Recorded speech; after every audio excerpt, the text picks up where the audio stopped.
Why would an administration deliberately create the chaos we have seen? Upwards of 10 million people coming in the country.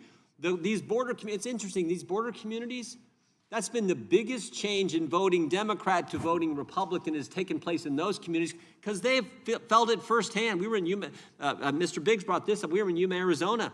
The cost to the education system, the healthcare system, the public services in those communities, unbelievable.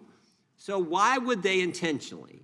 Why would they do this? That's what I've been trying to figure out. Why would an administration say we're going to deliberately create the chaos that 77 million Americans, I think all Americans know, has taken place over the last 4 years?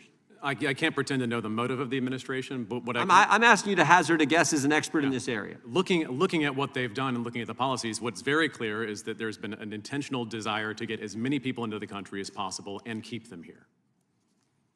Ms. Vaughn, can you take a run at that question? Why would they do it? I think all kinds of Americans ask that question. Why would our government do this to our nation? Because they don't want any limits on immigration and because no one could stop them. Mr. Fabricatore? There was a definite open border agenda at the last 4 years, and that is exactly the way that I see it. You think there's, again, hazard a guess at the motivation. What do you think the motivation is? You know, it's hard to guess at allowing so many illegal aliens to enter into the United States. It's something that when you actually look at it and you look at the numbers, it's unfathomable to even think that many people were allowed. The gotaways, the 2 million gotaways that were allowed in this country, that we have no idea who they are.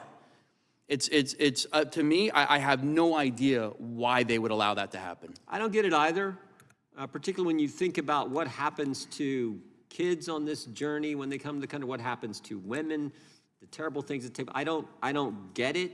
And for them to try to say it was wonderful and it was an improvement, I don't get that either, because nobody believes that.